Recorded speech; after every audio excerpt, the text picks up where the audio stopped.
Bonjour à tous. Je vous propose aujourd'hui une nouvelle de l'écrivaine neuchâteloise Anne-Lise Grosbety. Née à La Chaux-de-Fonds en 1949, elle nous a quittés bien trop tôt, en automne 2010, il y a déjà 10 ans. En lisant un de ses textes, qui traite non sans humour d'une certaine forme de confinement volontaire, nous aimerions ainsi rendre hommage à cette grande dame, qui était aussi une collègue, puisqu'elle a travaillé de nombreuses années dans notre bibliothèque. Lecture en intégralité de la nouvelle Défense d'entrée d'Anne-Lise Grosbety. Il était une fois une maison qui ressemblait à toutes ces petites maisons qu'on construisait à cette époque et qu'on appelait, avec révérence, des villas.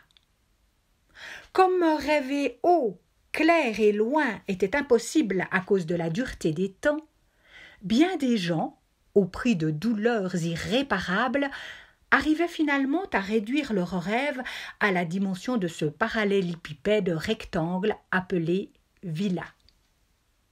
Ainsi, puisque le but de la vie de bien des gens était de pouvoir, au plus vite, déblayer leur neige devant leur maison, la villa représentait un grand progrès social, sans résoudre tous les problèmes. Par exemple, la villa familiale ne prémunissait pas contre la solitude. C'est pour cette raison, d'ailleurs, que les architectes les construisaient toutes proches les unes des autres, presque à se toucher, mais tout de même sur des parcelles autonomes qui procurent une sensation de si merveilleuse liberté. Malgré les efforts des architectes, dès que les gens se trouvent seuls dans leur villa, ils recherchent fébrilement l'image des autres, triturant les boutons de leur poste de télévision, sautant dans leur voiture pour aller en ville, se tordant presque les doigts dans le cadran de leur téléphone ou courant à la fenêtre pour voir passer quelqu'un et observer la voisine pendre sa lessive sous un ciel ardoise. Cette maison-là jouissait pourtant de 2 privilèges par rapport à la grande flottille des villas de ce temps-là. Elle était posée sur une parcelle un peu plus grande que la moyenne, et son jardin finissait, allez savoir par quel tour de passe-passe, contre la berge du lac. Il faudrait parler de ce lac, de ses moirures incessantes, de ces lumières du matin, de celles du soir qui semblaient sourdre tout droit du fond des eaux, de sa formidable capacité à absorber les gris du ciel, tous les gris, ardoises, souris, perles, etc. Il faudrait. Mais le temps presse, et de toute façon, le lac ne joue qu'un rôle très secondaire dans cette histoire. C'est bien dommage. Encore aujourd'hui, les gens sont comme ça. Dès qu'ils ont quelque chose à eux, au lieu de se détendre et d'en profiter, ils se mettent à serrer les poings, prêts à cogner si on fait mine d'y toucher. Ils supportent très bien qu'on convoite ce qu'ils possèdent, mais pas qu'on y touche. Des psychologues se sont empressés, jadis, de se pencher sur tous ces phénomènes. Ils ont énoncé la théorie de la prévoyance inquiète, englobant par exemple l'attitude de la vieille dame qui remet son manteau 20 ou 30 minutes avant que le train n'atteigne la gare où elle doit descendre, et la théorie de l'insécurité oppressée. Il y a eu quelques querelles d'école lorsqu'il s'est agi de classer dans l'une ou l'autre catégorie le sentiment qui naît quand quelqu'un voit un étranger poser le pied sur son gazon, sur sa propriété. Vous vous êtes efforcé pendant des mois de traquer avec la dernière énergie tout brin d'herbe suspect. Haro sur le trèfle, le vulpin, la fléole, haro sur la flouve odorante, le chien-dent, le pâturin des prés, le dactyle pelotonné et bien sûr l'ivraie. Vous avez œuvré sans compter pour créer un gazon digne de votre confiance et de votre rang, lisse comme le dos d'un chat nouveau-né. Et il faudrait supporter de voir n'importe quel imbécile vous l'écraser sous ses semelles sales de tout son poids d'imbécile. Le propriétaire de la maison et sa femme passaient des heures angoissantes à guetter si, au moins, personne n'allait poser son pied à côté du chemin public qui traversait le fond de leur jardin, tout au bord du lac. Les promeneurs passaient, pas très nombreux. Il arrivait que l'un ou l'autre pose le pied sur le gazon parfait ou que leurs enfants entament une petite course-poursuite sur la belle herbe domestique. Comme il se doit, n'y tenant plus, ils commandèrent avec fermeté un écriteau, 55 cm sur 40, où brillaient de l'éclat de l'anthracite les mots « Propriété privée » en lettres majuscules qu'ils plantèrent en terre avec la même solennité que s'il se fût agi d'un arbre, tout au bord du chemin public. Pendant plusieurs jours, ils jouirent pleinement de la satisfaction de se trouver de ce côté-ci de l'écriteau. Mais par quoi l'expliquer? Prévoyance inquiète ou insécurité oppressée? Un sentiment confus vint bientôt ébranler leur contentement. L'écriteau était-il assez clair? Un spécialiste leur conseilla de le compléter par « défense d'entrée » et leur fit parvenir ses honoraires par le prochain courrier. C'est ce qu'ils firent. Propriété privée, défense d'entrée, criaient les lettres de charbon. Ils le contemplaient par derrière, le relisant mentalement et machinalement, heureux d'être ce qu'ils étaient. Mais, bien que les écrits restent alors que les hommes passent, de nouveau ils se laissèrent assaillir par le doute le plus gris. Un écriteau n'oblige personne à le respecter. Il fallait être plus ferme, assuré. Il y avait longtemps qu'ils songeaient à cela, mais ils avaient toujours renoncé, car ils aimaient penser que le lac aussi leur appartenait, et s'il glissait une barrière entre eux et lui, ils auraient l'impression de ne plus être chez eux sur la grève de sable couleur pigeon. Pourtant, une nuit où son sommeil sautillait dans le jardin sans vouloir rentrer, il prit cette décision. Ils firent dresser une petite barrière tout autour de la maison, repoussant le sentier public et le lac de l'autre côté. C'était dur, mais plus sage. L'artisan fit d'ailleurs de son mieux pour que la barrière soit jolie, en lattes de bois croisées. C'était vraiment bien. L'idée que les passants, quoique rares, ne devaient pas manquer de penser « Oh, comme c'est joli ici !»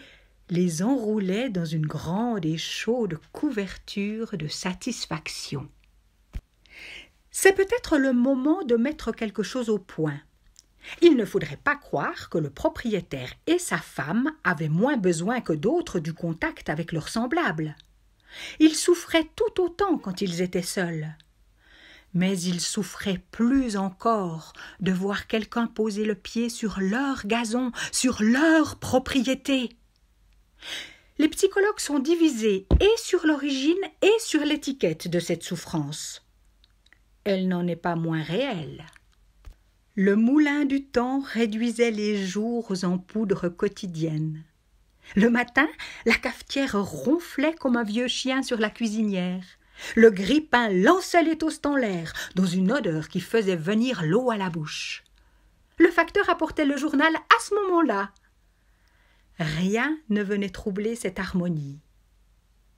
Le samedi et le dimanche, ils étaient dans leur jardin à besogner ou à regarder devant eux en souriant intérieurement. Rien, non, décidément rien ne venait troubler cette harmonie. Mais le propriétaire atteignit l'âge que la société appelle « âge de la retraite », par référence à la retraite de Russie. Après la bérésina de la vie professionnelle, la retraite prend, pour le travailleur, l'allure d'un vif soulagement et d'un mieux-être. Hélas, Avec la retraite vient aussi le temps où l'on peut enfin se mettre à penser. Il lui arrivait donc de penser, surtout pendant les informations télévisées. Toutes ces vilaines choses qui se produisent dans le monde donnent à réfléchir. Pourquoi les gens sont-ils comme ça? Quand ils ont enfin du bon temps pour penser, ils se mettent immédiatement à se faire du mauvais sang. Une barrière, petite comme ça, n'a jamais empêché quiconque de passer. Et un écriteau, ça ne mord pas, se redisait-il sans cesse. Il fallait faire quelque chose. Avec la complicité d'un habile jardinier, ils plantèrent une haie, belle et grande, drue, de l'espèce de celles qui étreignent les cimetières pour empêcher les morts d'aller tourmenter les vivants. Une haie offrant donc toute garantie. Une nuit, après avoir longuement contemplé le reflet d'une lune d'acier pâle dans la glace de l'armoire de la chambre à coucher, il se frappa le crâne. Mais les vivants, eux, traversent facilement une haie s'ils le veulent. Et le lendemain, adieu, petite barrière de bois en lattes croisées. L'entreprise Clôture-tout frère dressa une solide clôture, brillant de tout l'éclat de son métal neuf. « Elle va comme un gant à la haie !» s'exclamèrent-ils. « On dirait qu'elles ont toujours été là, ensemble !» Ils contemplaient le travail, gonflés de soulagement. Pourtant, pour voir le lac, il fallait désormais monter au premier étage. Que dire du jour où ils achetèrent le chien? Que cet achat suivait encore une nuit d'insomnie où le propriétaire avait senti la sueur écailler sa nuque. Cette clôture ne serait qu'un jeu d'enfant à escalader pour qui se dirait « Une clôture solide comme celle-là doit protéger de bien belles choses à voler !» Et ce n'était pas n'importe quel chien. Pas un roquet qui semble pleurnicher à chaque aboiement et qu'on remet en place d'une pichenette du talon. Non, un gros et large cabot, au pelage de grès, tout fait de muscles saillants, un vrai chien adepte du bodybuilding, dont un seul grognement étouffé vous clouait pratiquement sur place. Alors, très fiers, ils purent ajouter sur l'écriteau « Attention, chien méchant ». Mais le facteur, après 3 retraites épouvantées, refusa de venir porter le courrier. On le comprend. Des lettres, il n'en recevait jamais. Pour le journal, il ferait l'économie de l'abonnement. De toute façon, là-dedans, il n'y a toujours que de mauvaises nouvelles. Quant aux factures, il serait assez tôt de les retirer dans la case à la poste. Ils s'attristèrent davantage lorsque leurs derniers amis renoncèrent aussi à leur visite à cause du chien qui les terrorisait. Mais bientôt, ils n'y pensèrent plus. Le chien aboyait quand quelqu'un passait, comme il se doit. Mais il aboyait aussi parfois quand personne ne venait. Et le propriétaire et sa femme se réveillaient d'un coup sous le choc glacé des aboiements nocturnes. Le souffle court, dans la nuit grise, ils écoutaient. Dans un moment de cafard suspicieux, insécurité oppressée, il fit coiffer la clôture de fils de fer barbelés inclinés, lui conférant la silhouette de clôture entrée tristement dans l'histoire quelques dizaines d'années auparavant. Le propriétaire et sa femme étaient seuls désormais, avec le chien au croc d'acier, derrière la clôture au barbelé et la haie de cimetière contre laquelle s'appuyait, de l'autre côté, un écriteau qui proclamait avec clarté « Propriété privée, défense d'entrée, attention, chien méchant ».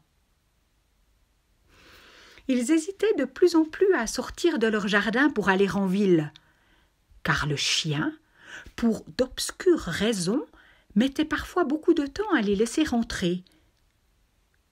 Tant qu'ils étaient chez eux, le chien était très correct avec eux. Il allait même jusqu'à leur donner quelques coups de langue bien sentis sur les mains. Mais dès qu'ils quittaient le jardin, il les assimilait aux ennemis de l'extérieur. Le propriétaire devait user de toujours plus de patience avec lui. Il parlementait derrière la grille pendant de très longues minutes. Enfin, le chien, convaincu de sa bonne foi, consentait à réaligner sa rangée de crocs sous ses babines et à retirer sa masse de muscles de derrière le portail. Décidément, le quotient intellectuel de ce chien ne correspondait pas à ce qu'on leur avait dit. Mais c'était le seul être vivant qu'ils avaient. Et ils étaient parfaitement sûrs de cette manière que personne ne pénétrerait plus sur leur propriété. Un matin de printemps, où la nature tout entière avait l'air de se soulever de terre pour gagner le ciel, le propriétaire, qui humait son jardin à pleines narines, eut un bref vertige. Il lui sembla, mais juste une seconde, que la clôture et la haie avaient quelque peu grandi. L'effet peut-être de la suroxygénation. Quand on respire à trop plein poumon, il arrive que notre cerveau émette des données étranges.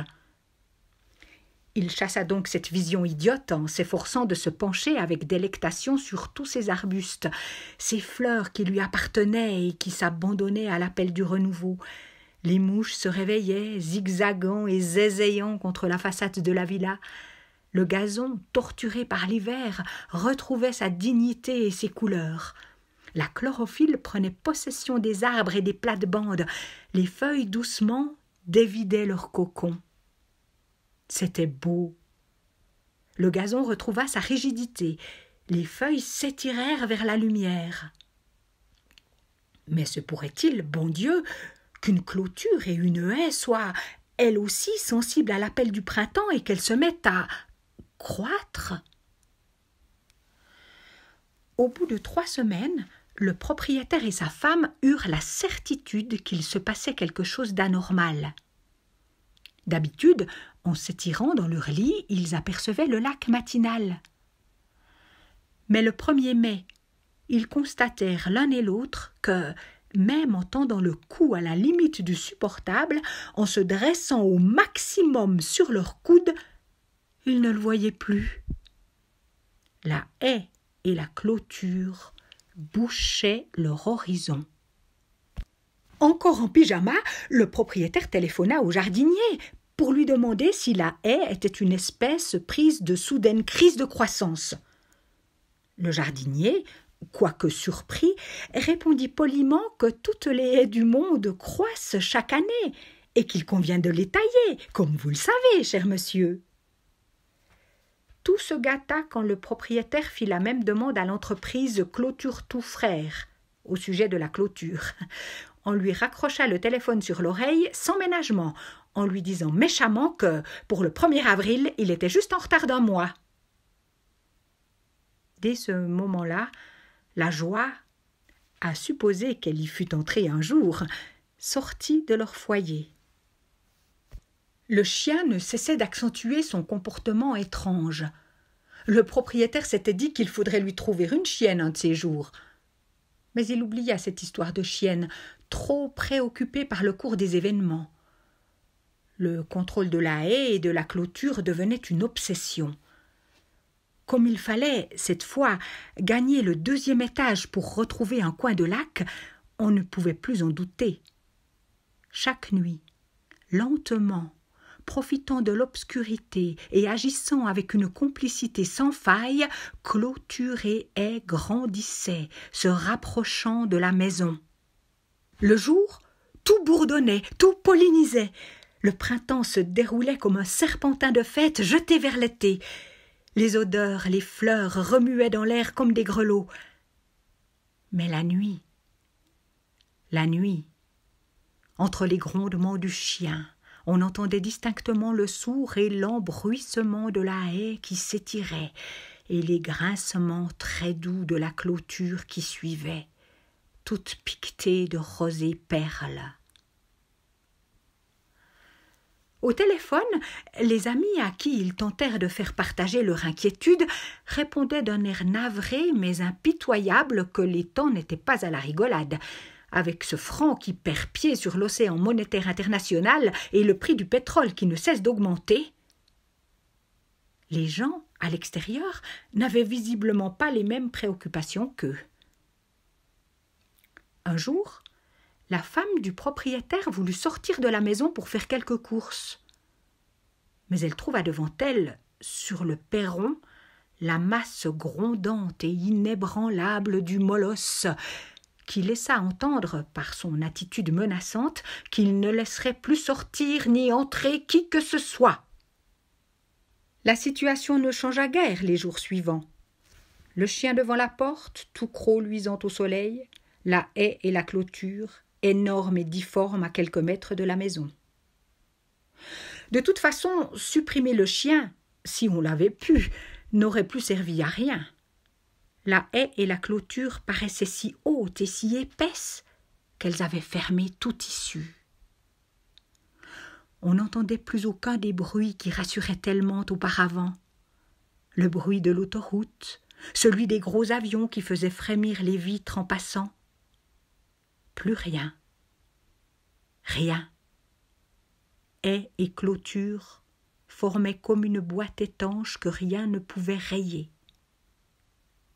D'un commun accord, ils décidèrent d'appeler police secours, jugeant qu'il s'agissait typiquement d'un cas d'extrême détresse. Mais police secours ne répondit jamais. On en est réduit à quelques suppositions. Le chien les a peut-être égorgés quand ils ont jailli dans le jardin à moitié fous. Peut-être est-ce la faim ou la peur tout simplement qui a eu raison d'eux. Ou, à la fin de l'été, la haie et la clôture ont-elles commencé à broyer les murs de la villa, s'appuyant contre les volets pour les briser, faisant éclater les fenêtres à petits carreaux. Et la haie, pénétrant dans les pièces, s'installant dans leurs lits, ouvrant leurs armoires, occupant leurs chaises, arrachant leurs livres des bibliothèques et buvant dans leurs baignoires, aura fini par les coincer contre la paroi pour piquer leurs yeux, chatouiller leurs narines et écraser leur poitrine. Il était une fois tout ça. Les gens haussent les épaules quand on leur parle de cette histoire. Mais là-bas, on peut encore voir le tas de pierres et de briques étroitement mêlées aux arbustes, aux tuyas et aux débris de métal, où chaque pointe de fil de fer barbelé porte impitoyablement une tache de rouille comme goutte de sang séchée. Vous venez d'entendre Défense d'entrée, une nouvelle d'Annelise Grobetti parue pour la première fois en 1984. Merci de votre écoute et à bientôt sur notre chaîne YouTube de la Bibliothèque publique et universitaire de Neuchâtel.